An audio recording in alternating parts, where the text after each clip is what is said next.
Hello, everyone, and welcome back to another episode of the Cover One Roundup here live most Mondays on the Cover One YouTube channel and subsequently wherever you listen to your podcasts. We are returning this Monday from an unexpected hiatus, and we would like, or not we, I would like to apologize. It's my fault. I would like to apologize for the unexpected 2-week hiatus. I went on vacation 2 weeks ago, and then last week, I was like, I don't know anything that's going on. I haven't been paying attention to anything that's going on for a week. So I simply cannot host a podcast today.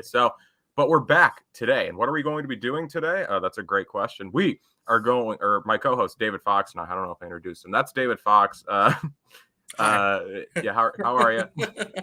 Well, it is Valentine's Day, Kyle. So I think you qualify as my date tonight. Oh, very nice.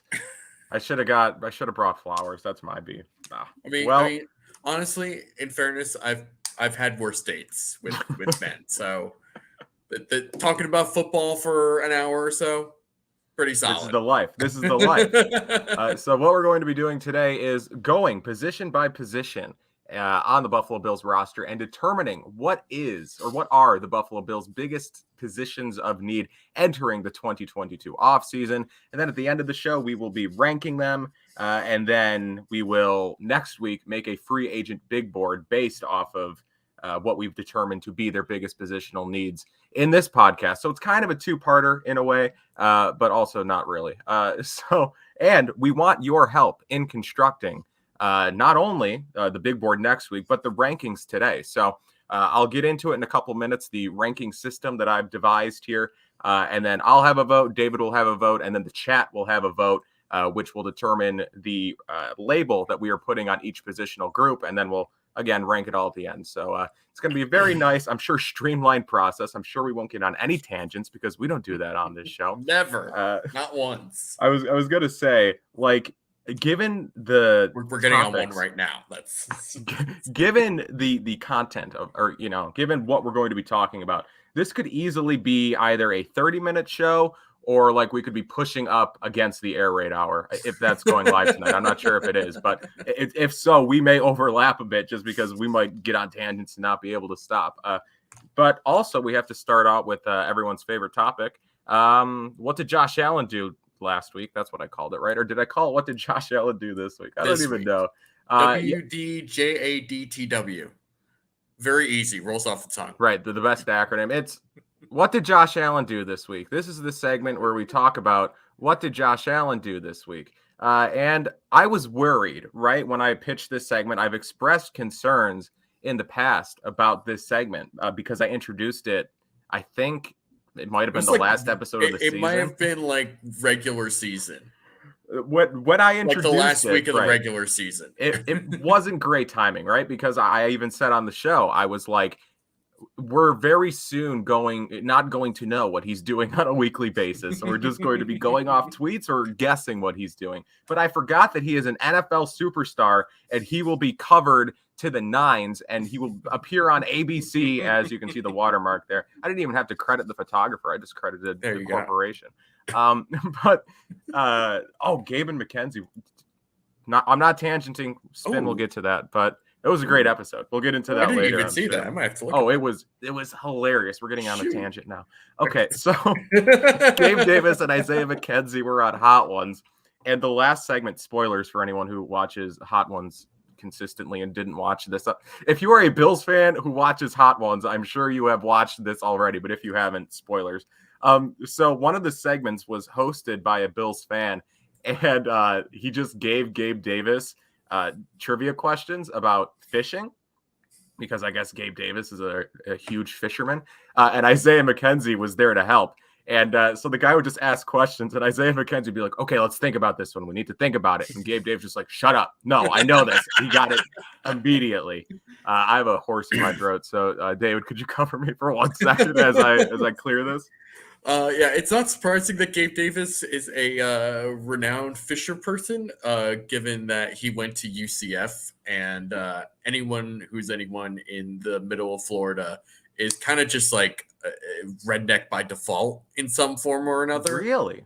The Central Florida is like total, like there's like the coastline is where you get like vacationers, tourists, and like retirees. Central Florida and up to the Panhandle is where you get like the actual Southern people that live in Florida. I have to. I just went to Orlando. That's where I went on vacation. So There I you was go. in the heart of it. No invite to your vacation. Might be. Bad you know, it was a hell of a vacation. You let me co-host this podcast, but not your vacation. Had to go to Disney World, man. I drank so much alcohol in Disney World. Again, shout out ABC. I funded a season of whatever show Disney's gonna make for ABC with my alcohol consumption. But I had a good time. Had a good time down there. But so yeah, what did Josh Allen do last week? He golfed. It's been 2 weeks since we've been on the show, so we haven't been able to talk about this. Maybe my favorite Josh Allen thing that's ever happened, and he's done a lot of great things in his 4 years in the NFL at this point. He's done some incredible things. He's appeared in the AFC Championship, led the Bills to back-to-back AFC East championships.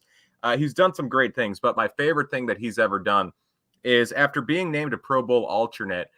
He getting invited to the Pro Bowl puts out a statement that basically reads, the way I play quarterback, I get hurt a lot. I just want to take this week off. I just want to, just kind of recover, rehab, rest, all that good stuff. And then like a day later, it's announced that he's going to play golf in like a televised golf competition that weekend. It's incredible. Man, like I honestly, I feel like he just didn't want to be on the same sideline as Mac Jones. And like, who can blame him? Would Mac Jones have been there if Josh Allen were there?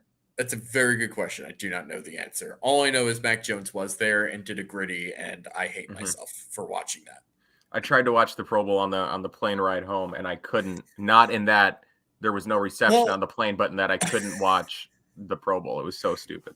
Well, I put on the Pro Bowl so that I could take a nap after on Sunday. I was like, you know what? I really need a nap. I wake up so early on Sundays to go to work. I need to just like have something. Perfect. I fall asleep to normal football sometimes. I might as well use the Pro Bowl, the most boring sporting event in the history of mankind. What's more entertaining? Is it going to be the Pro Bowl or the upcoming USFL that kicks off in a couple of weeks here? Oh, the USFL. By far, if only because I'm going to dive deep into just like not knowing anything about these teams and then watching a game and being like, oh my gosh, that's a dude I looked at for the draft like 5 years ago. He's somehow trying to still keep it going. Good for him. Good for him, right? He didn't get that Waffle House job yet. Still trying to make it a dream. But if Lafayette Pitts is on a USFL team, we will cover the USFL in depth on the Cover One Roundup. We might be the only show on the Cover One YouTube channel that mentions its existence. And that's what makes us so valuable. That's what makes us. We are.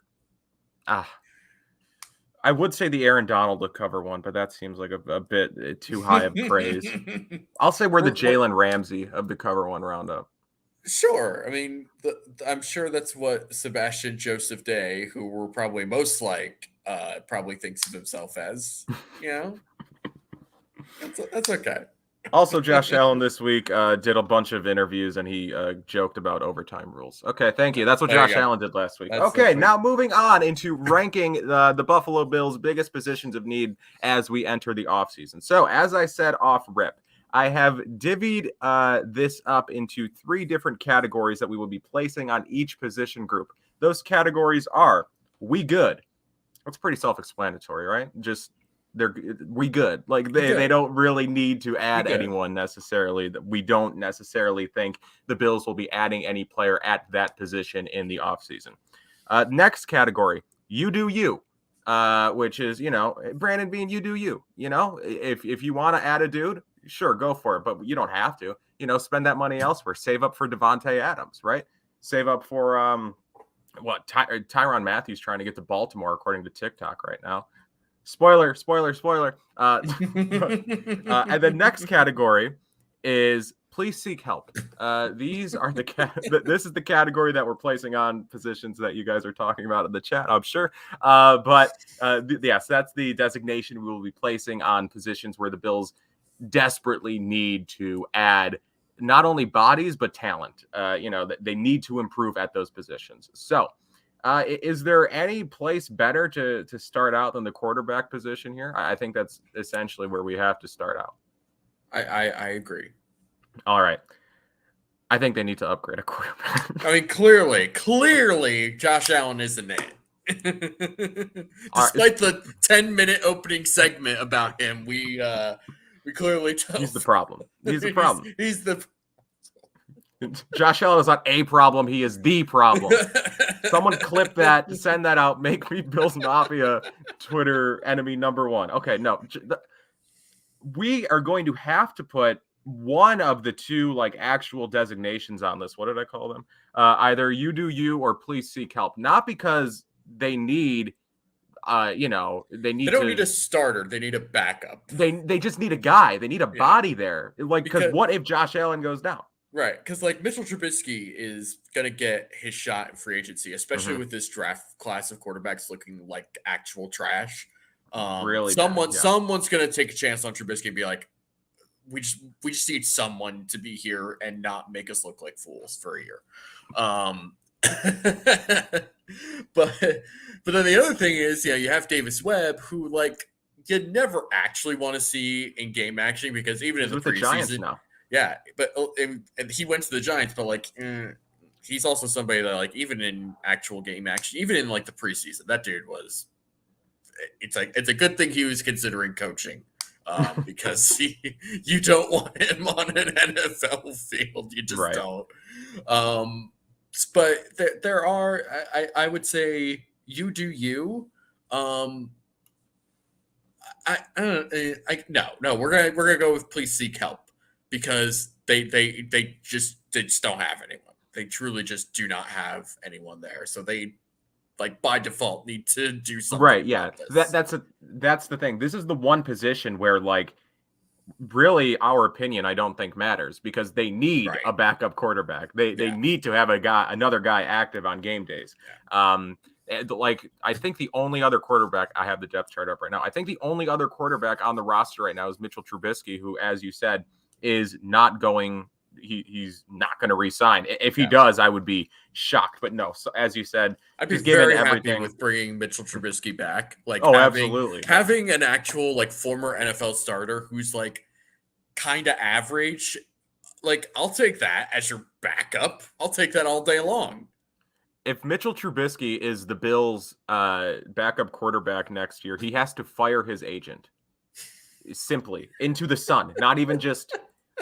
Out of a job, into the sun. That'd be if Taylor Heineke can get a starting job for like more than a season, Mitchell Trubisky can get a job. Like, that's just the reality of the NFL. Like, there's no way. There are a lot of teams that have bad quarterbacks, right? Mitchell Trubisky is a top 32 quarterback in the league. I think. I think he could realistically fight. That's a reasonable thing to say, right? Yeah, not that hot of a take, right? No, I know I'm known for the hot takes on the show, but I think he could realistically compete for and win a starting job next season. But this is another conversation, right? Because I think it's pretty fair to say that we are placing the please seek help immediately. I should have memorized my own designations. We're going to place the please seek help immediately designation on this, but it's going to be low in the rankings in terms of priority once free agency actually starts. But here's another point here. Do you think they sign a veteran, or do you think they draft a guy late, like a Brock Purdy or a Bailey? What's the guy from Western Kentucky? Bailey Zappi? Bailey Zappi. I'd be okay with Bailey Zappi, just because like he's literally thrown more passes than probably any other quarterback in this class, and probably more than some of them combined. But I would think they would just sign a veteran, because I don't think you want to put, God forbid, knock on all the wood in this place. If Josh Allen goes down, and you don't want to have to put a rookie in that sort of position, especially if like something is on the line, right? Like you want to be able to put somebody that you have a certain level of confidence in, and I don't think that a rookie, even somebody who has some ability like a Bailey Zappi or whatever, that's just not what you want here. So I think there is a stronger possibility than people think that they do both. That they get a veteran and then draft a developmental guy on day 3, right? Because that's what Jake Fromm was supposed to be. Like Josh Allen kind of said that or I think his friend said that the Jake Fromm pick motivated him to become Josh Allen today. And if so, that's the greatest draft pick Brandon Beane has ever made. And then the actual selection of Josh Allen is second. But yeah. That's why the cover 1 roundup is great. You get sentences such as Jake Fromm is the greatest draft pick Brandon Beane has ever made. And it's well reasoned and it's logical, and you can be like, yeah, that makes sense. But it is very well reasoned in a whole bunch of hearsay. Exactly. But but again, the logic behind the Jake Fromm pick being, you want the long-term developmental backup who, you develop along with Allen, and then obviously different players, but should Allen go down, you have the guy who's been here for a long time who you've developed. And unfortunately, the Bills were just really good. And then Jake Fromm was on the practice squad, and the Giants were like, okay, maybe he learned something, and he's got a name, so we'll bring him in. And Jake Fromm is nothing. Jake Fromm is not a great quarterback. Jake Fromm is the quarterback you go to when you need a QB sneak on 3rd and 9. Whoa. Joe Judge, he's back in the league, right? He is back with the Patriots. Rehabilitation project. How long? He skipped the Nick Saban School for Wayward Coaches and went straight to Belichick instead. Yeah. This is gonna. I don't want to say it. I'm not gonna say it. It's the offseason. You can do whatever you want now. Who's gonna get a head coaching job first? Brian Flores or Joe Judge? This is the NFL. Neither. This is the NFL. This is the NFL. Well, how doesn't Brian Flores have a job right now besides him suing the NFL? Suing the NFL? Right. Besides that big caveat, what is the reason? There's no good one. There is no whatever. There's no good one, but whatever. So yeah, Jake, please seek help at the quarterback position. You need guys, whether it be a veteran. Yeah, probably a veteran. People are saying Fitzpatrick. We're not gonna like preview every free agent that's going to be out there. But right, that's what next week's for. That's right. So, but that being said, if you just kind of take a cursory glance at some of these guys that are going to presumably be free agents this season at quarterback, there's guys out there to be a good backup quarterback. So I am not like overly concerned about this. I'm sure whoever they pick will be fine. Mm-hmm. So there you go. Chat, I assume we all agree that the Bills need a backup quarterback, but this is where it gets a little more interesting, right? A bigger discussion could be had. The backfield, the running back position. Does Nate Peterman count as? Bring back the Peterman. Great point. Does Nate Peterman count as a developmental or as a vet? You'd really be developing that culture if you brought Nate Peterman back. That would be something. I'll never forget when they cut him mid-season and then Trey White just put his shoes in his locker. It was hilarious. Okay. So next point, running back / fullback. Had you asked me after week 10 what designation to put on this, I would have said, please seek help immediately. Please seek help. Please seek help. Please seek help. But after the late season emergence of Devin Singletary, who looked not only competent, looked good. Looked like a good NFL running back there at the end of the season. Plus the addition of the new offensive line coach, Cromer, right? Yeah. And you would assume that the offensive line play, because people are really hyping up Cromer. So you would assume that the offensive line is going to improve, which would then only help Devin Singletary improve even more. So this has gone from a slam dunk, please seek help, to I have it written down as a you do you here. Yeah, I've gone back and forth on this a lot, and I probably will continue to go back and forth on this a lot throughout the offseason. Um, the fact is, free agent running backs, it's always such a crapshoot. We're including And draft in this as well. yeah, it is. But like the thing with free agent running backs is that, let's start with rookie running backs. When you draft a running back, you know that what you're getting is very cheap and really good compared to their value, because what they're being paid to do during their prime years is like fantastic. But after that contract is up, now you're hitting a point where you start to generally see decline. You might get a couple years out of some guys, but like, I mean, I get the feeling that one of the big names that Bills fans and probably some other people in the Bills blogosphere, etc., will want to look after. And again, we're not previewing everything, but just using this as an example. Melvin Gordon is out there as a free agent. There's a lot of people that'll probably like Melvin Gordon and feel like he's a good like number 2 running back to Devin Singletary. Mm-hmm. And theoretically, that's not incorrect. Also, he's 29 years old. And I just don't feel super confident in bringing in a 29-year-old running back, even as a number 2 guy. That's just me. So, but then the other part of this is they have spent 3rd-round picks on Devin Singletary and Zach Moss. Devin Singletary, up until week 10, really wasn't looking too great. Mm-hmm. And Zach Moss was kind of just like, you had no idea if he was even going to be active certain weeks.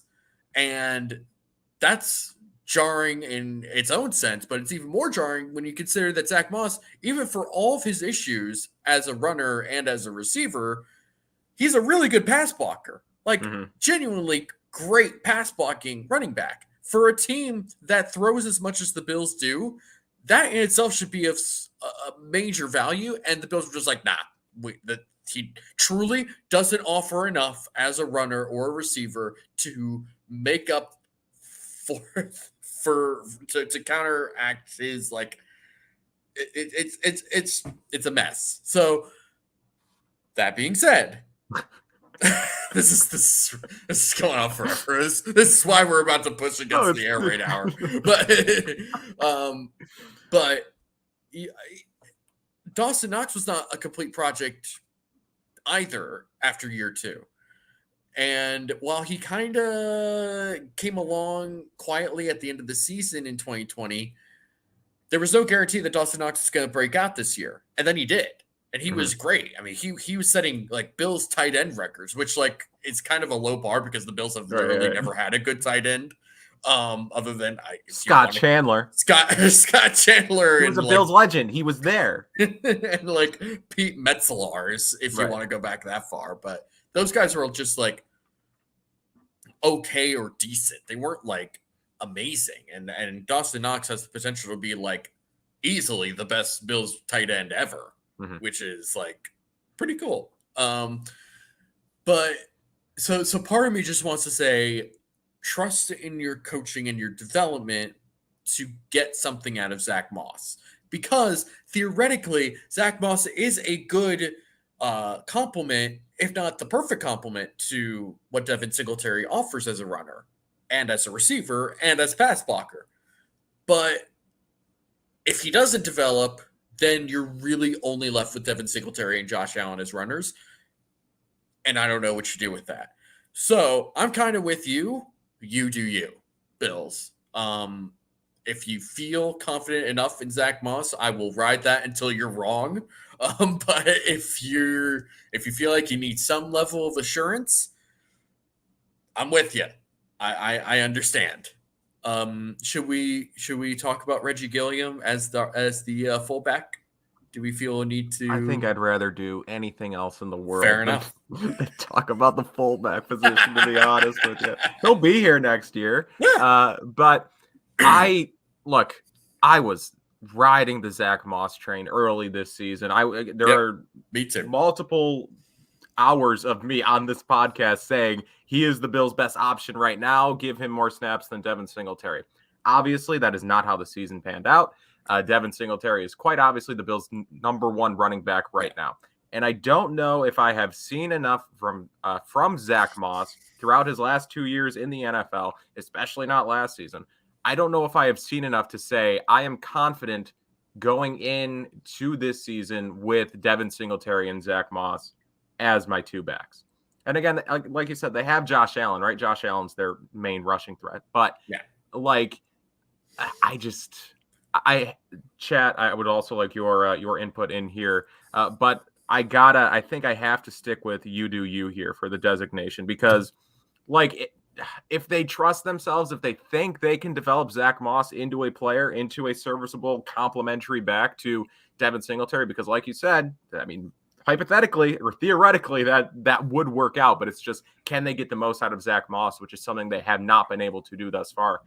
I just don't know. I also like Breece Hall a lot, but I also really couldn't justify drafting a running back in the second round. And that's sort of the thing. If they want to draft a running back, I don't want it to be like a day 1 or even a day 2 pick. Find some dude on day 3 and just sort of roll with that.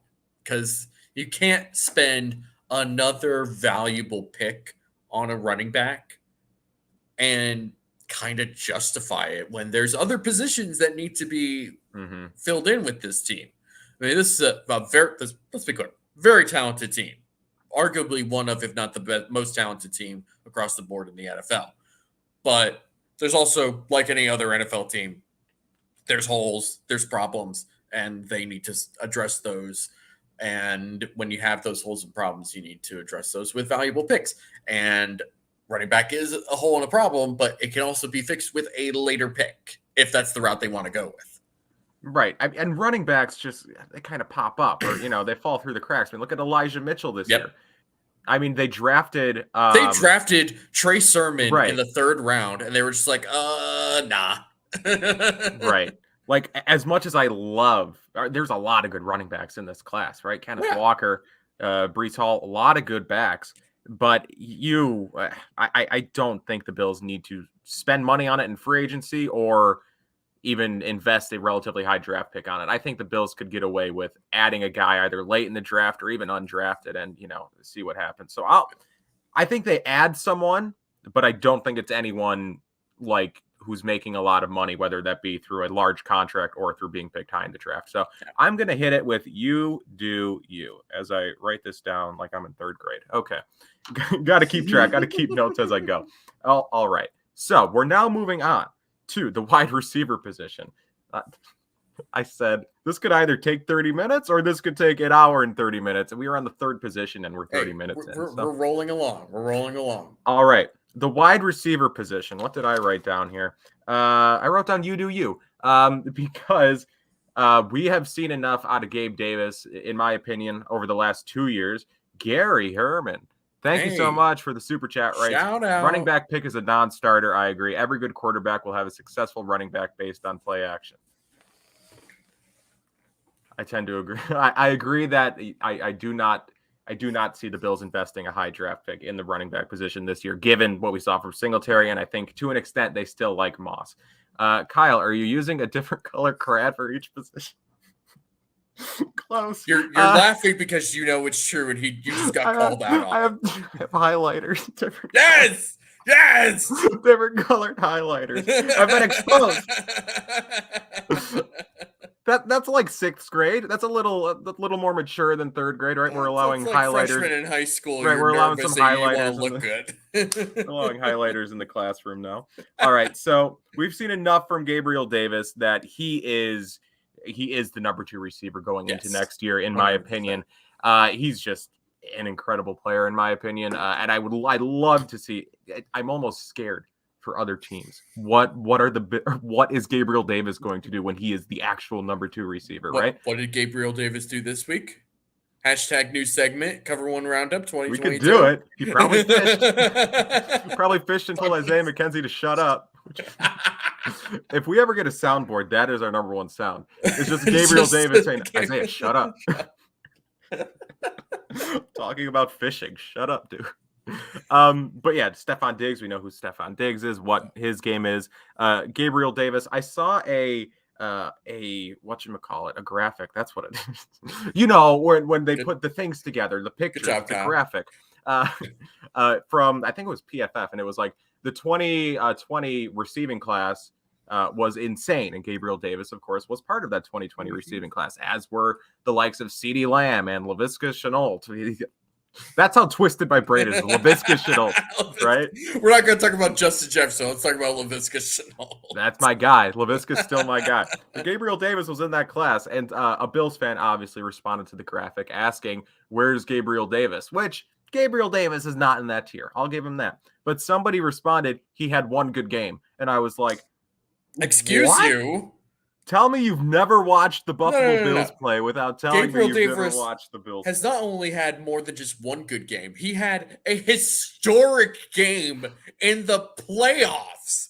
200 yards and 4 touchdowns. Oh, he just had one good game. Whatever. That's just a good Yawn. game.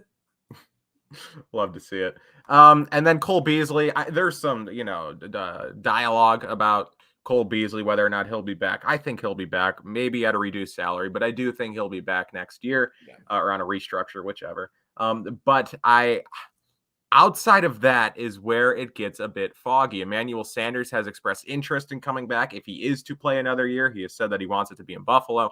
I don't know if does this team need Emmanuel Sanders? I don't necessarily think so. Isaiah McKenzie, I don't know if he'll be back.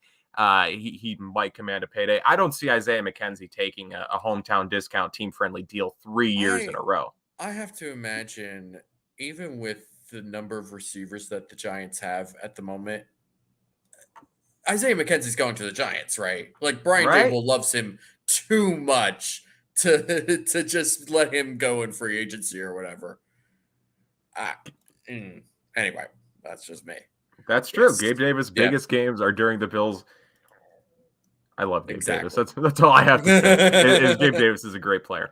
Okay, and then Jay Kumro, who touchdown Jesus. Did he catch a touchdown this year? I don't remember. I don't think he did. He dropped one against the Patriots. Did. How could I forget? Yeah, Doubt McKenzie. He had a chance, and he blew it, unfortunately. But yeah, like even with Kadarius Toney, I think the Giants bring in Isaiah McKenzie. Because like Isaiah McKenzie really isn't much of a receiver in general. He's just like this dude that Daboll loves to send in motion, and every once in a while he'll get a jet sweep. Every once in a while he'll go on a deep crosser, and every once in a while he'll get like a bubble screen or whatever. Mm-hmm. Like he's just like that guy. I would think that Daboll picks him up and brings him on. So right, and Joe Shane. It's all connected, right? It's all just one big happy Bills family down there in New York. Are they the real New York team now? People are asking. If they move to New York, sure. See, this is going to be a you do you, even though I think their top 3 are set, because again, I think they're keeping Beasley. It's going to be Diggs, it's going to be Davis, and I think it's going to be Beasley, but I have to slap either a you do you or please seek help designation on this, because that's not enough guys. You need more guys. Again, I said on a former podcast, or it might have been our last show actually that we did, like wide receiver is a sneaky position that they could go in round 1 depending on how the board plays out. I think I'd rather they go defensive tackle or cornerback, but if like Treylon Burks is there, Treylon Burks, I don't know, assuming a Ken Dorsey offense is an extension of a Brian Dable offense, Treylon Burks would be so fun. Jameson Williams, if he falls because of his there's some fun things if they go receiver in round 1. There's going to be guys there, I'm sure. Jahan Dotson, there are fun things they could do. So I'm going to put you do you.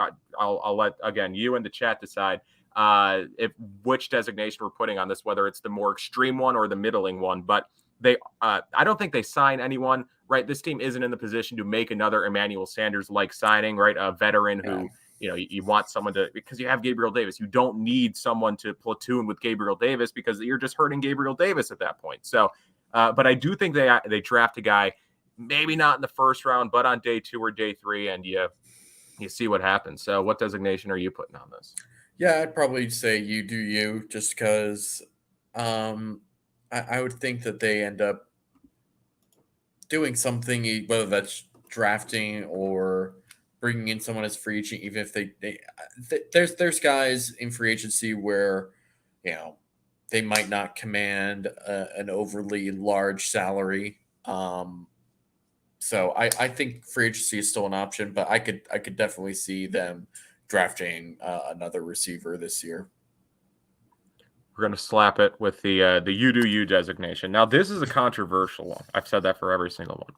But tight end position. They have Dawson Knox, who, as you said, at this point, he might go down as the greatest tight end in Bills history once all is said and done, just because, I mean, that's not a very prestigious a group of guys there. So, but then they have Tommy Sweeney, who some could argue is not NFL roster caliber. I have a long-standing bit in regards to Tommy Sweeney. I interviewed him for the Bills website a couple of years ago. Mm-hmm. I'm sure he's a great guy. Just didn't strike me as overly interesting. He kind of reminds me of myself, which is a glaring endorsement of myself.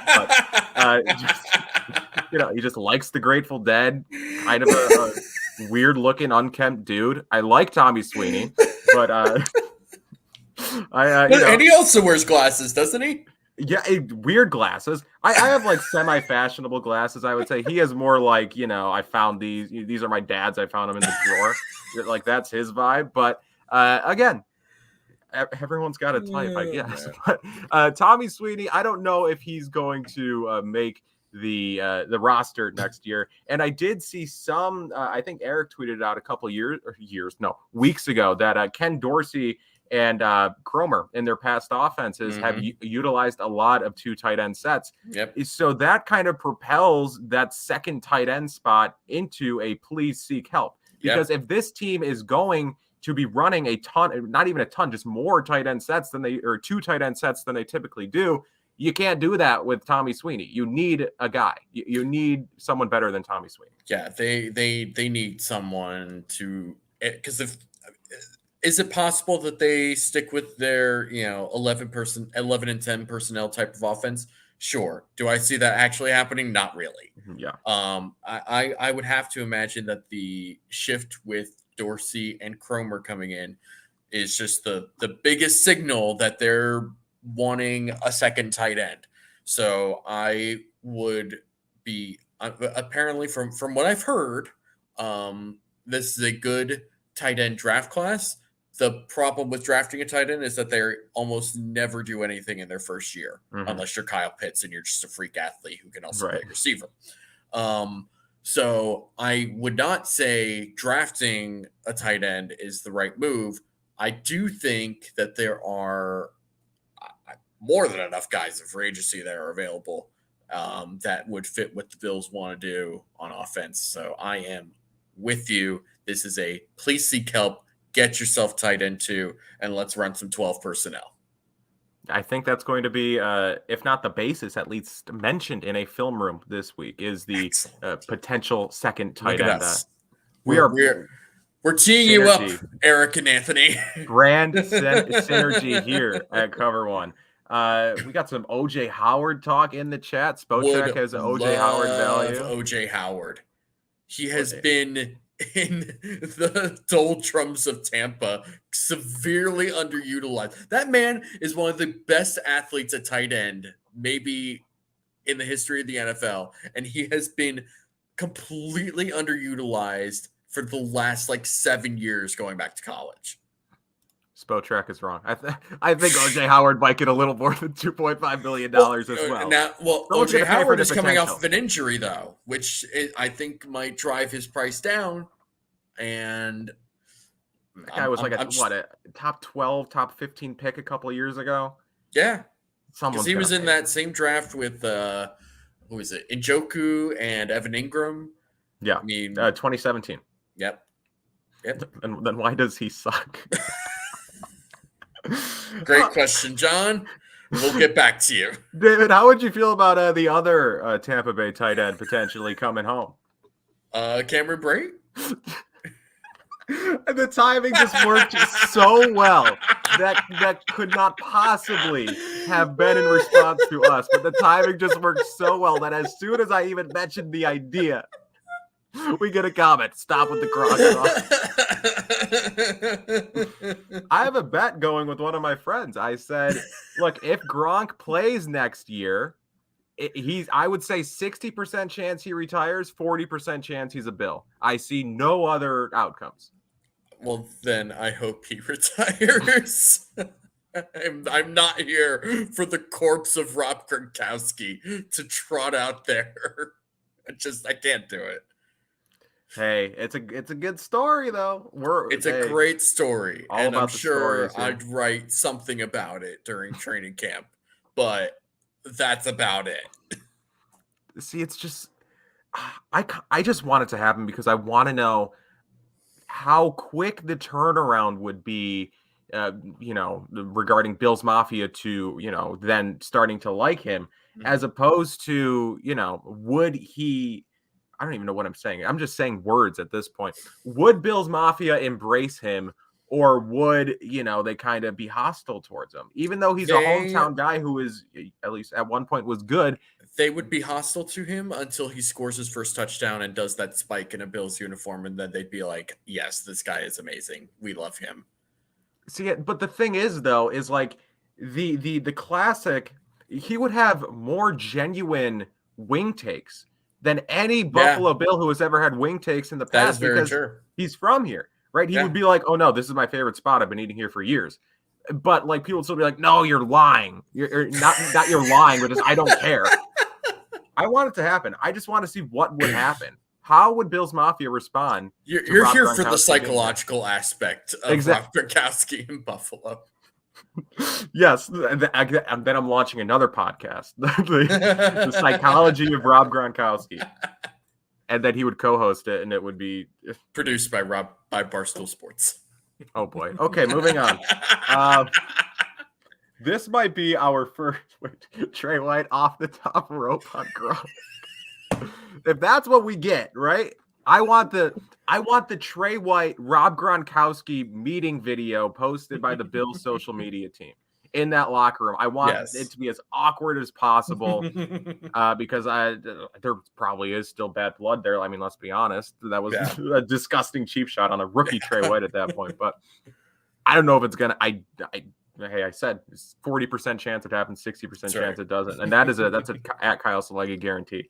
I'm right 40% of the time. I'm right every time. 100% of it doesn't matter. I'm losing my mind already. We're moving on to offensive tackle. This might be the first we good, just because they have Dawkins. I for the most part, I liked the promise we saw out of Spencer Brown, and he added some tenacity. So, do they have depth at really any position? They have Tommy Doyle. So they have Tommy Doyle, and the venerable Bobby Hart is a free agent. So bye-bye, Bobby Hart. I'd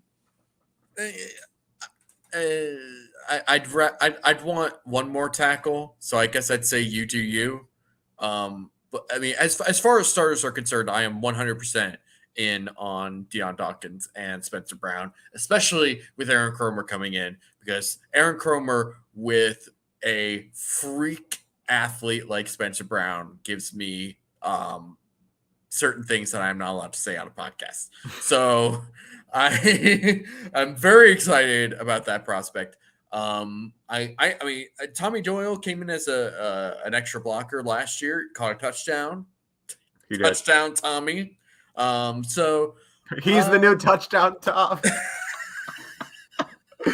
I love it.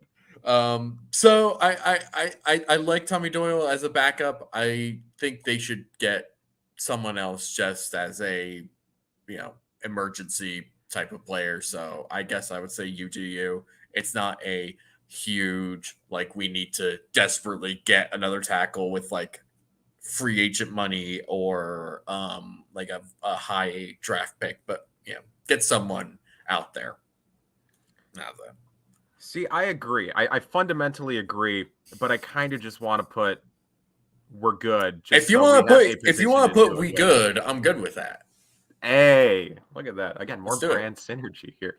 it. But they do see, I would say they do need another dude, but also Darrell Williams. Do we expect Darrell Williams? It's worst case scenario because you're either paying Darrell Williams starting right tackle money to be a starting right guard or a backup right tackle. I am convinced that the Bills just want to keep him at guard, and I think he would be way better at guard than at tackle. So I'm not counting Darrell Williams as a backup tackle. I am counting him as like a break glass in case of emergency type of tackle. You know, like Levine Toilolo playing left tackle for the Falcons like 6 years ago.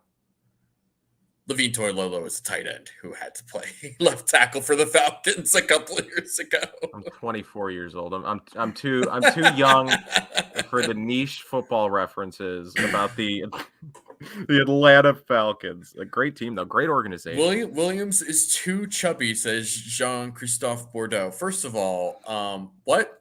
Second of all, have you seen what an offensive lineman looks like?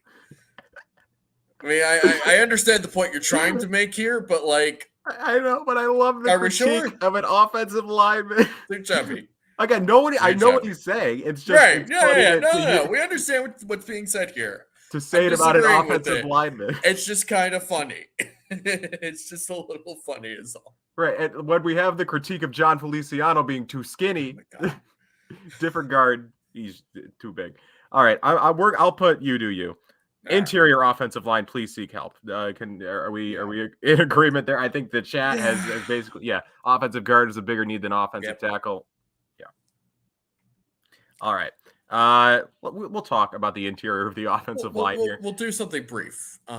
Because I mean we would agree Mitch Morse is here. He's here to stay. He's fantastic. We love Mitch Morse. John Feliciano probably needs to head out. He is costing way too much money to just not be available for actual football games. Ryan/Rick Bates came in and really helped solidify this offensive line down the stretch and really helped open up the run game. So I'm glad to see that, and I hope he stays and continues to develop with Cromer. Cody Ford, if he's got one last chance in Buffalo, it is this year, and it's with Aaron Cromer. If he can't find a way to work with Cody Ford and make him worthwhile, Cody Ford ain't it. So then you're really just left with one guard, and his name is two guards, Darrell Williams and Ryan Bates. Not great. That's not an ideal situation. I think, as much as I like Ryan/Rick Bates, you need competition. And maybe that competition even needs to be there for both Bates and Williams, because I'm not like super high on Darrell Williams. I think he's better at guard than he is at tackle, but I think that he's still he's a player that you don't want him and his sort of like averagey level of play to keep you from getting someone who's actually like really good and consistently above average. Yeah. So I think if they bring in somebody, whether that's in free agency or the draft, I'm all for it. So I am with you. I say, please seek help. Right. I do not think I could see one of Bates or Williams being a starter next year. Yeah. I could even see both of them being starters if like they really take those steps forward. But I'd rather bring in some extra insurance. And as John Herring says, competition, always good. Don't tell that to Quentin Spain. That was an electric week. We're not going down the Quentin Spain hole. An electric week of media from Quentin Spain.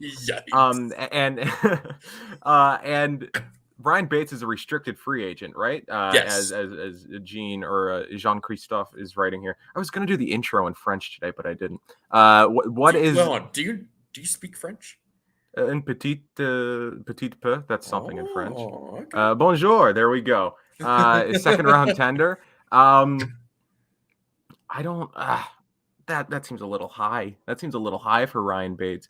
Like if someone wants to give you a second round pick for Ryan Bates, even given what the guard situation is, we are saying it like so far is their Someone biggest wants weakness. to give a second-round pick for Ryan Bates. I'm taking that nine times out of 10. I'm taking the second-round pick. That's the facts. Like, come on.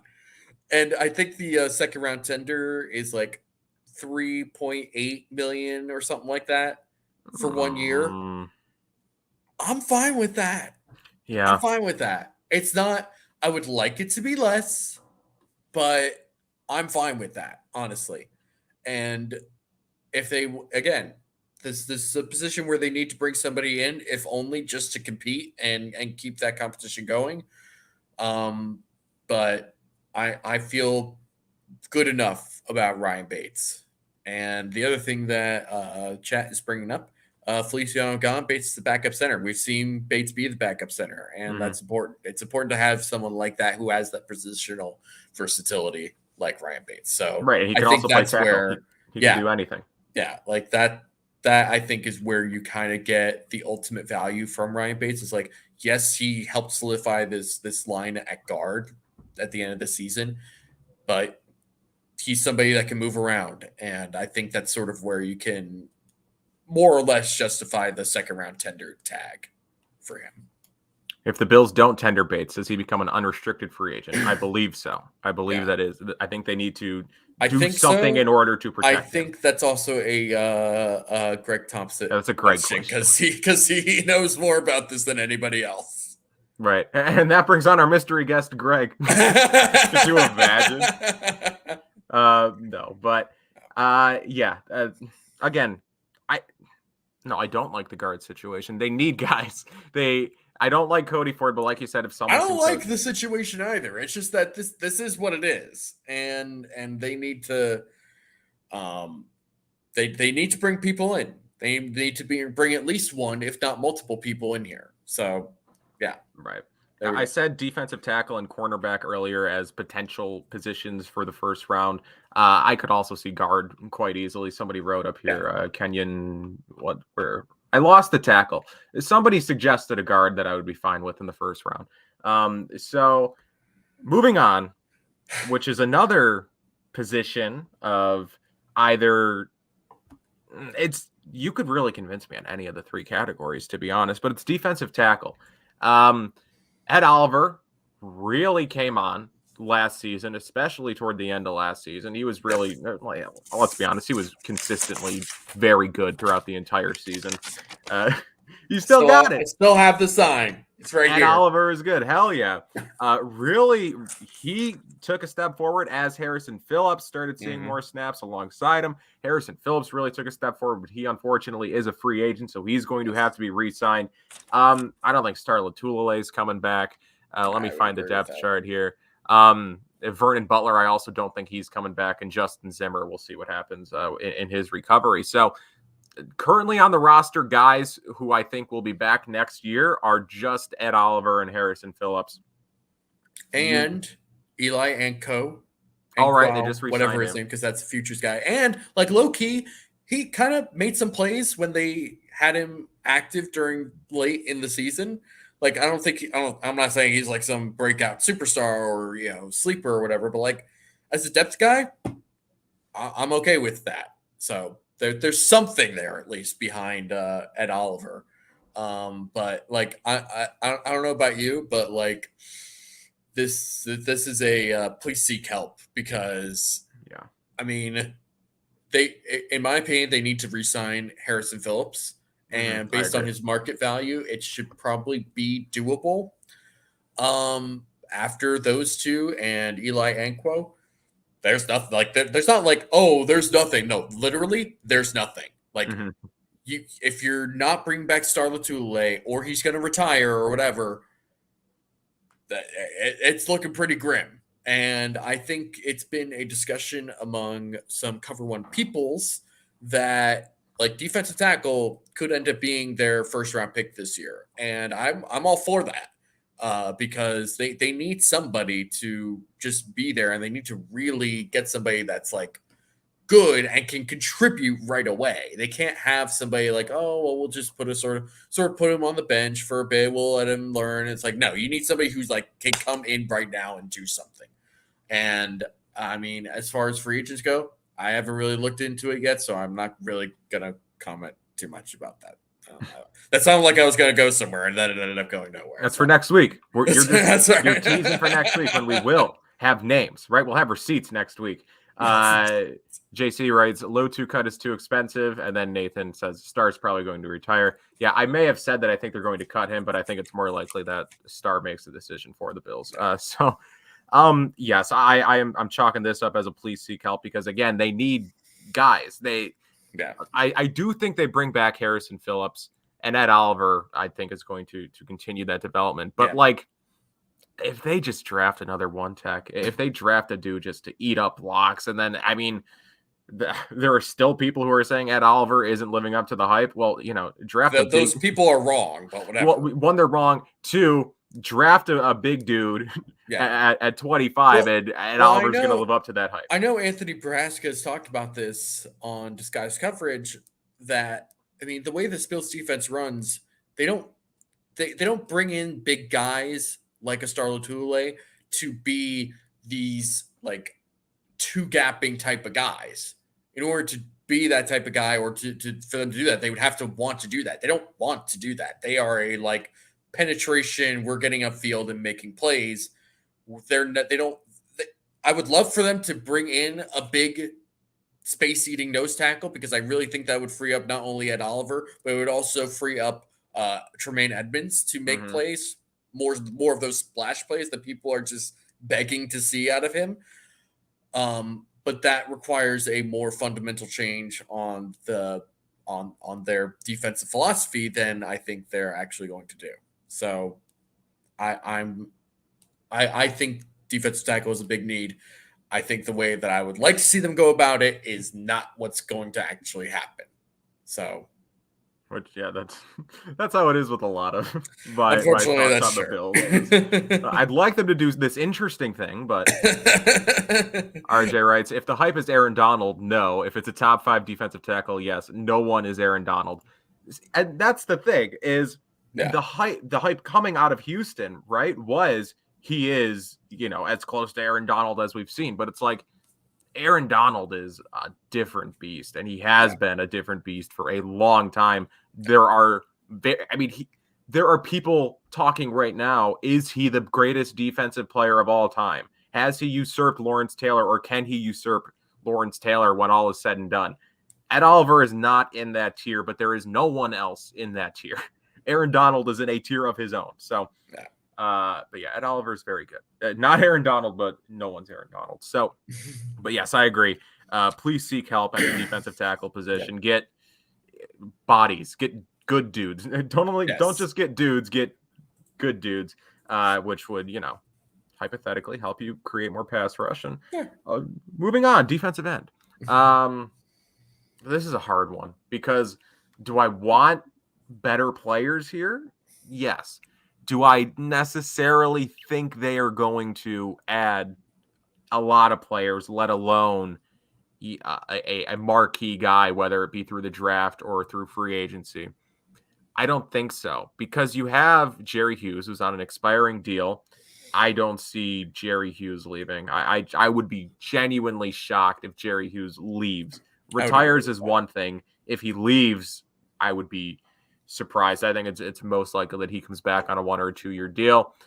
Greg Rousseau. I'm good with this as well. Hold on. There we go. I agree. Efe is actually a pretty good player and brings that kind of inside out versatility that they like on the defensive line. So I'm very much in favor of that. Like you said, Jerry Hughes, it sounds like he's going to be relatively cheap. I don't love the idea of just saying run it back with this defensive line because I think, or in particular, specifically with the edges, because there's just something there that's missing, and maybe that something missing is going to come with the emergence of Greg Rousseau and or AJ Epinesa and Carlos Basham. Right, they just have too many young dudes. Right, that's sort of the thing is like there's just so many. The known quantities of Jerry Hughes and Mario Addison are like they're solid. And what they do is like Jerry Hughes is still a very good pass rusher. He may not finish the way that they want to. I've been accused of being a Bills fan. Are you what? Crazy. I hate the Bills. No, no. No, I'm not high, unfortunately. But no, I I don't I don't think Hughes is this. Do people think Hughes is not coming back? I I don't know, Where else is he man. gonna go?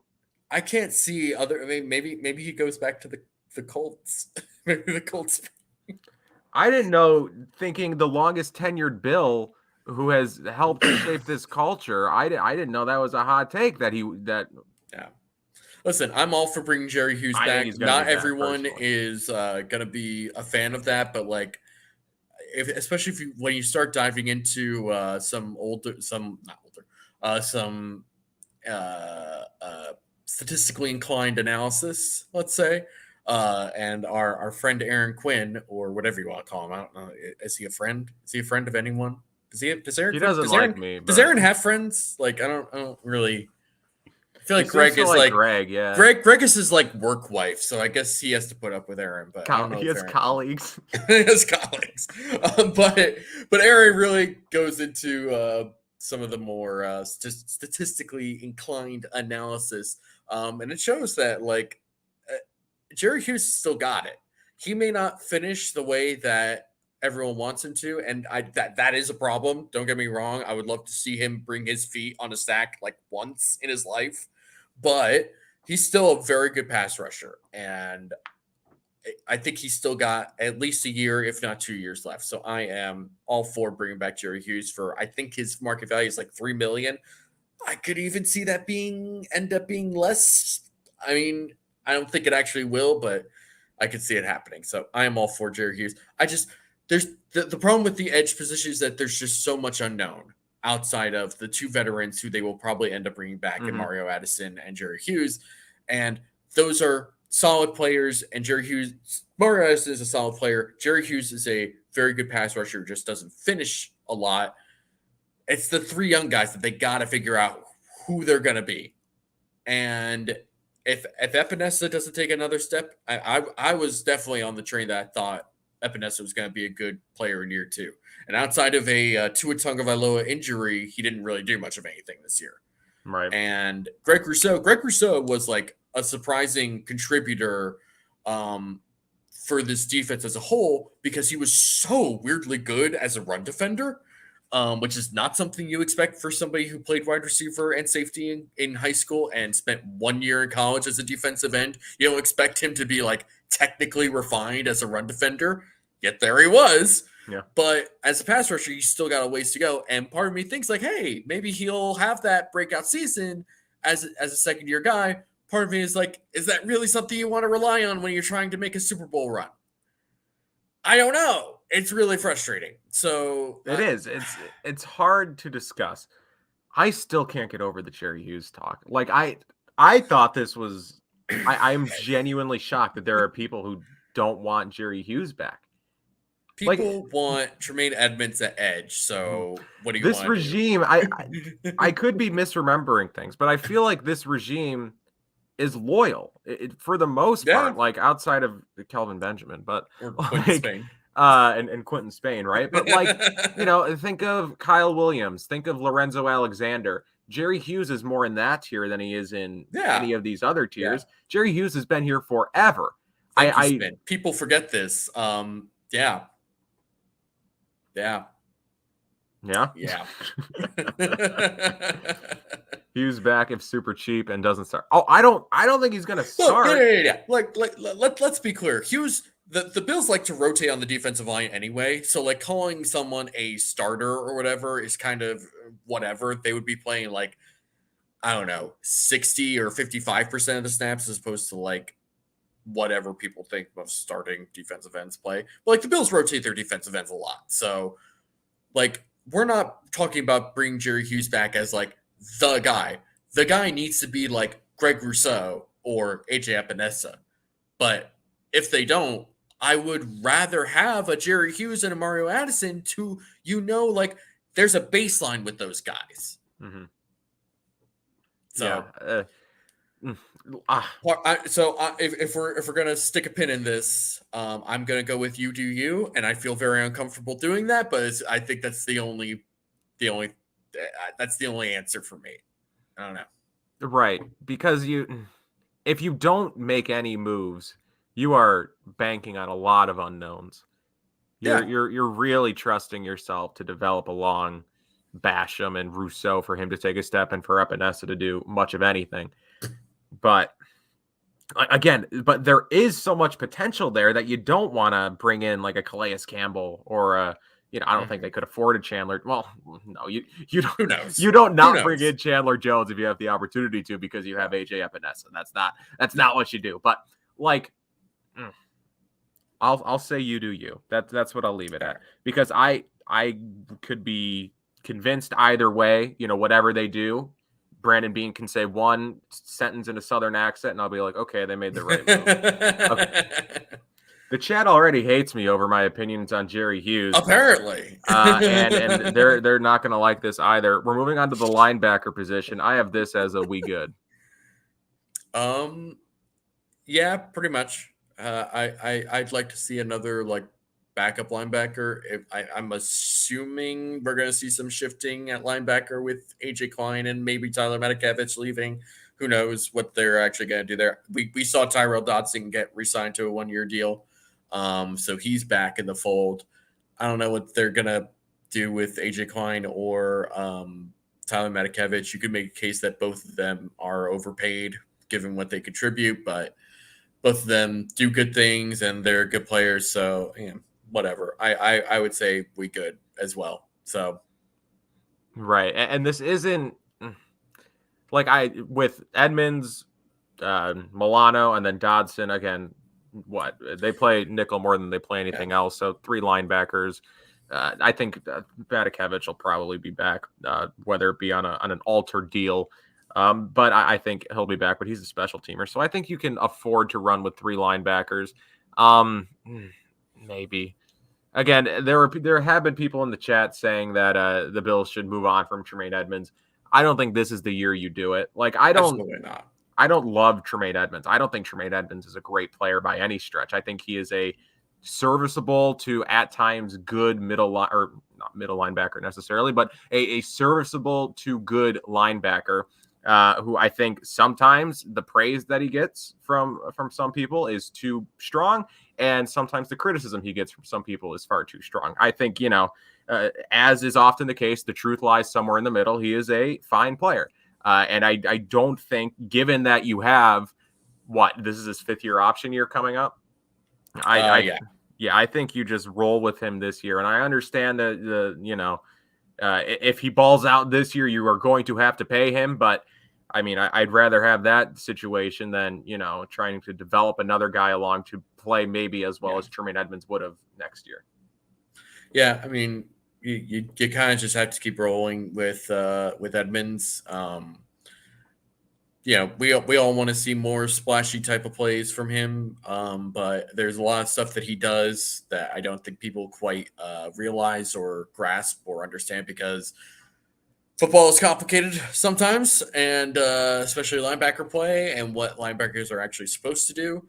And I think there are things that he does well enough that he's not a liability in like a lot of ways. So we good. That's all we need to say. This is my one last linebacker talk. This is why I love football and more small or more regionalized, more heavily localized the Tremaine Edmonds debate in general. There is a Tremaine Edmonds debate going on in the comments, and no one is wrong. Everyone is right and is making good points. JC wrote, Edmonds is overrated. People like his physique, but his decision-making is not it. I've long said that people like the idea of Tremaine Edmonds more than they like Tremaine Edmonds. People like the idea of a 6'5", uber-athletic, rangy linebacker when that's often not what he is. And then somebody else wrote, Paul writes, Edmonds would be made better by better defensive tackles in front of him. Also true. Yep. Again, both of these points are true, and they are on different sides of the aisle. Yeah. And that's why football is great. But, okay. Moving on. Yes, linebacker, we good. Cornerback, how are you feeling on corner? So So Trey White has to come back from a torn ACL. Some early indications show that he might not be ready for training camp, which is very sad and hurts my heart. I don't know, this thing that pumps black sludge through my veins. Yeah, whatever that is.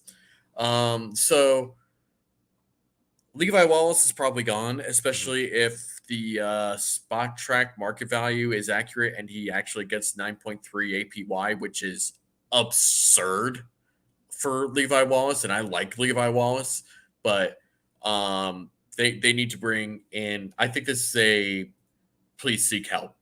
Yeah. Because I think this is one where you probably need to bring in a free agent and probably spend a pretty high draft pick on somebody for once. I agree. I've been saying this for years. I think a lot of people have been saying this for years. Everyone has been saying for years that the Bills need to invest at that second cornerback spot opposite Trey White, and they just haven't done it really. Because they don't really care. They don't care about the second corner. Sean McDermott has never cared about who the second corner is. I think his whole mentality is, I have one corner on one side that they might throw to 5 times in a game, and then they're going to throw everything else wherever this guy is. We're just funneling everything through this guy. And statistically speaking, like, he's not going to give up every single play. And it's true. Like Levi Wallace is not like a great corner. He is a good, solid player who is coached up extremely well in spite of his physical limitations. That's all they care about. Like, that's it. So I would love for them to bring in a free agent and bring in a draft pick. And yeah, that's it. So in that case, yeah, please seek help, because you need to really get people into this position here. It's going to be tough. John writes, do we want Wallace back? Sure. Not for 9.3 million. I think in general you can upgrade. And in general you can upgrade. Like, if like Levi Wallace, one of the best things that like made Levi Wallace so great for this team is the fact that he was doing so well for so little money. When you start paying him like middling corner or an above average corner or whatever, that's when you're like, there's other options that you can work with here. Especially when you consider the fact that above anything else Sean McDermott could do as a coach, he can coach up defensive backs like no one else in the NFL. I mean, he made Kirk Coleman a Pro Bowl player. Like, come on. Yeah. Listen, if the Bills want to bring in Eli Apple, expect Eli Apple to have a career year. I love this podcast so much. This is an incredible podcast. What about Vernon Hargrave? I don't want Eli Apple. Let me be clear. I don't want Eli Apple. But if they want to say, let's bring in Eli Apple, I'm expecting Eli Apple to play well. If the Bills sign Eli Apple, this podcast is canceled and it will never air it's not. Again. We are promoting this, and we're going to make it seem like we were the biggest Eli Apple believers of all time. I will cry. He's going to be the new Lafayette Pitts of this podcast. No, because Lafayette Pitts. I don't even want to talk about it. It's gonna happen. It's gonna happen now. I think Brandon Beane secretly loves memes. I think he is just, I hope so. A meme lord, right? I'm sure they've got the greatest group chat over there at One Bills Drive where Beane is just, general manager of memes, general memager, if you will. And like Mitch Trubisky, sign him for the memes. I think that was half of it. Like, right, I like the idea of having a guy for Josh Allen, but the reaction's going to be funny if I sign the MVP. But if they sign Eli Apple, it's going to be mayhem on this in the podcast. Big Apple, Buffalo, New York, the true city in New York. People are talking. People are saying, not us, but people are saying.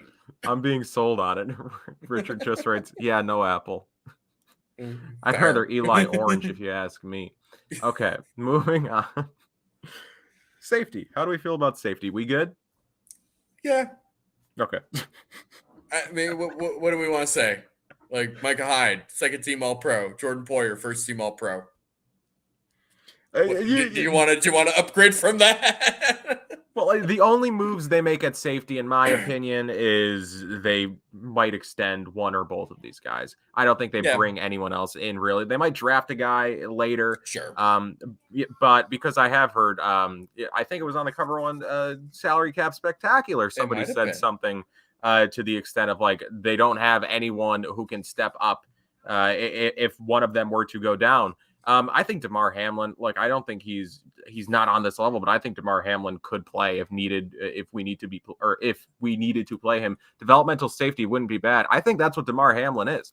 I mean, obviously we haven't seen DeMar Hamlin. We haven't had the opportunity to see DeMar Hamlin, but I think, he one day will replace one of these two guys, and I think he'll likely do so quite admirably. Special teams. Punter, is that punter we need? Please seek help. Please seek help. There's only so many shanks I can take in my lifetime.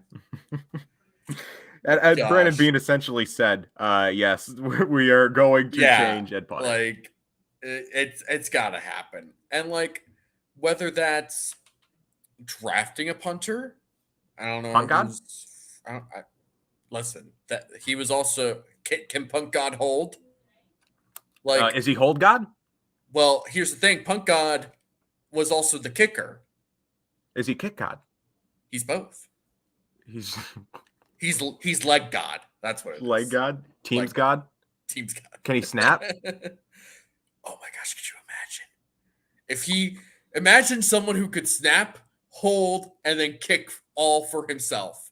That'd be amazing. Greatest player of all time. Hall of Famer. Anyway, so I don't know who's available other than Punt God.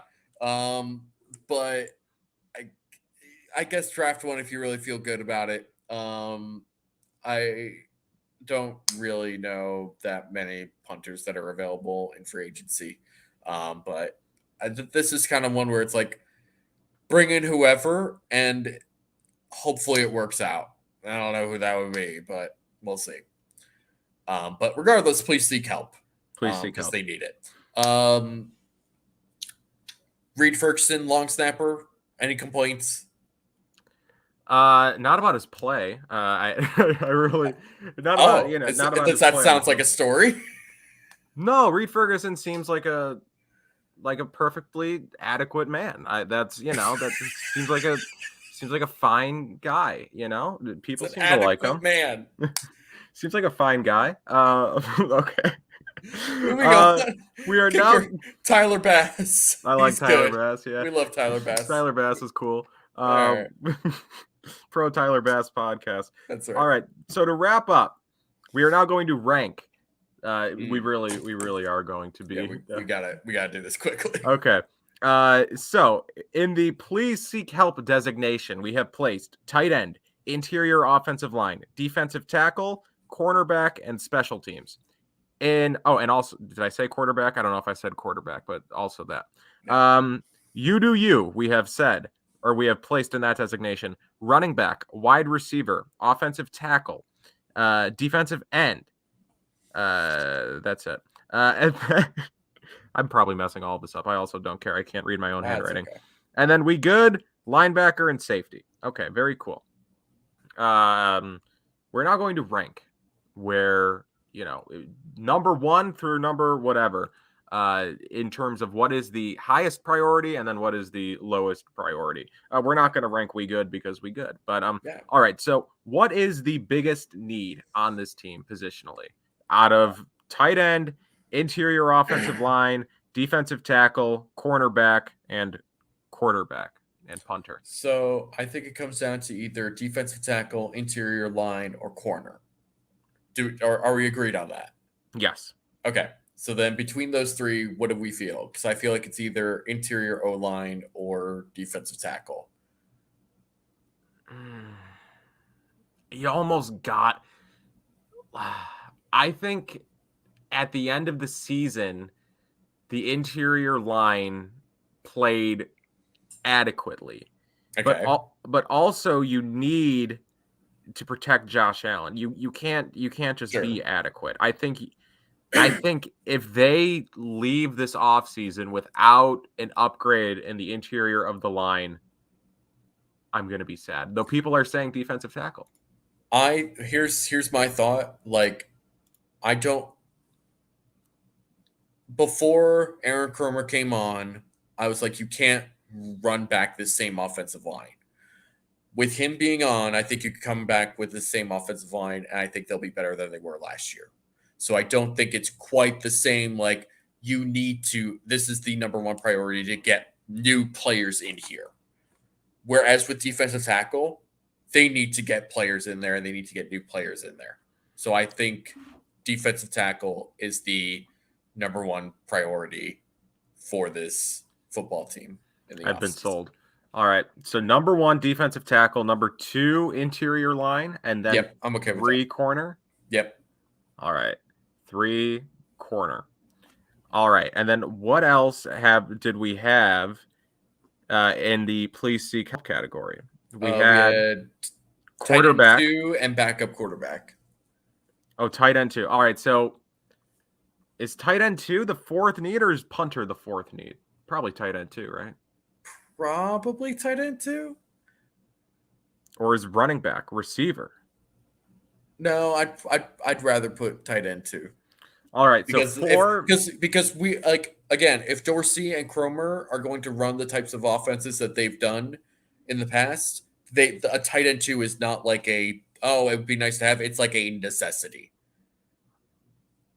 Yes, very true. Yes, and yes, technically, when you don't have a backup quarterback on your roster, yes, a backup quarterback is a necessity too. But like, it's a little different. Like, I don't actually believe that the Bills are going to walk into the season with no backup quarterback. Like, that's not a thing.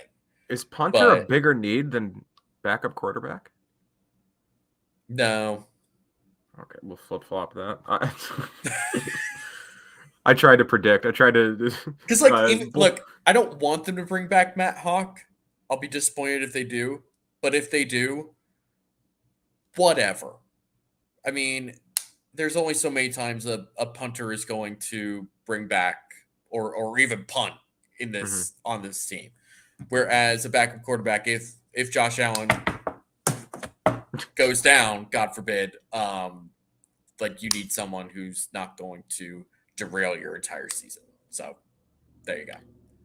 Where do running back and receiver? I'm just going to put offensive weapons. I'm going to group them. Yeah, that's fair. Where do they fit in on this list? Is it under tight end 2, under cornerback, under backup quarterback? Yeah, under backup quarterback. Above punter? Yes. This list. I'm not going to agree with this a week from now, but I don't care. Defensive end. Where do we put defensive end in? Right? Yeah, that's a great question. I don't know. These are the questions that keep Brandon Bean up at night. Yeah. But not Joe Shane. He has bigger problems. Can you imagine doing this for real life? Right? Yeah, we get to do it on a Monday night. Well, that's probably what it is Valentine's Day. He seems like, good guy, Southern hospitality. He probably went out to a nice dinner, but we'll do his job for him. That he can, I'm sure he's DVRing this for sure. That's right. All right. So underneath tight end 2. Okay. Underneath tight end 2, I'm going backup quarterback. Okay. This isn't going to make sense to anyone watching, but no, when I read off the list in a couple of moments, it's all going to make sense. Defensive end is a shit show, Jason writes. Oh my God. It is. Oh, all right. Offensive weapons. I don't know if it is. Like, it could be, but it could be. I don't know if it is. We don't know. Defensive end. Come on, wait. Can we put edge as I have no idea? I will omit edge. No, I can't omit edge. No. Edge is a great wrestler. I can't keep him out of the list. I can't keep him out of my top 10. All right. 5 offensive weapons. 6. You know what? Should we just do top 5? And then we should do top 5. This is going to be way easier. We're just going to do top 5. Okay. We figured it out, guys. Our viewership dropped by like 15 there in that little brain fart moment. Number one need for the Buffalo Bills entering the offseason is defensive tackle. Number two need is the interior of the offensive line. The number three need is cornerback. Fourth need, controversial, the second tight end. But we've already said. Or edges above TE2. Maybe. But no. Yes and right. Yes and no. Yes, but also no. And then I'll say edge at number 5. Okay, can we do edge at number 5? Or offensive weapons at number 5? Let's say edge is tied with something else at 5. Okay, edge slash weapons at 5. Okay, I'm all right with that. I'm okay with that. That makes sense. And there you have it. We have ranked. We have very seamlessly or that was effortlessly. Okay, is this for free agency or draft? Yes. This is just in. Yes. In general, they need to add at these positions in the offseason. They need to improve at these positions at some point in the offseason, whether it be through signing veterans in free agency or drafting guys. Where would you do that? In the draft, of course. Okay. Richard is bringing up an important need, which is for the 125 people watching this to hit that like button. Please like this video. Subscribe. That would be a great segue into the outro is the word, but I'm not going to take it. So I think that wraps it up. So as I said at the start of the video, this entire exercise was to set up our next week's show, which is where David and I will look through the pending free agents, and we will make a. You just saw how well we made that board. How greatly and without easy and effortless. Right. As we do here. It's going to be just as easy next week when we rank individual players as opposed to position groups. It's going to be great. We are going to make the Buffalo Bills free agency board next week. And then we'll do a draft board later as well, I'm sure, as we get closer to draft season, probably after free agency, and we have a more clear painting or a more clear picture on how the depth chart is shaping up, because Brandon Mean has said in the past, you don't want to go into the draft with needs. And then he went into the draft that one year with Nathan Peterman as a starting quarterback, which was interesting. JC writes, next Monday? Yes, next Monday. Unless we go on another unannounced 2-week hiatus, which, I mean, could happen. I'm living a crazy life nowadays. So, no, we'll be back next Monday to make that free agency board. So thank you guys for watching. Make sure to subscribe to the Cover One YouTube channel, which is, I assume, where most of you are watching. If you would be so inclined, please leave us a review on iTunes. 5 stars would be appreciated, but, leave an honest review. I appreciate honesty. I'd rather an honest 2-star review that says I suck than a fake 5-star review, right? But also fake 5-star reviews help us a lot. So that's better for the algorithm and for my self-esteem. So, the choice is yours. Okay. So, and then so subscribe on iTunes, subscribe to all the other Cover One shows on iTunes. All shows have their own individual feeds. So subscribe to all of those if you're interested. If you are also interested, please consider subscribing to Cover One Premium. There you will have access to the Cover One Premium Slack, where you can talk to your favorite Cover One personalities, and also David and I. That's right.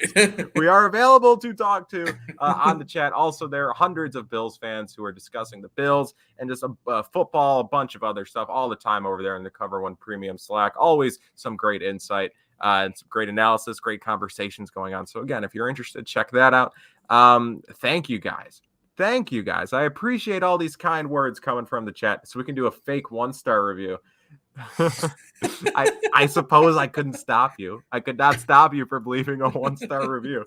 But yes, thank you everyone for watching. David, where can the people find you on Twitter?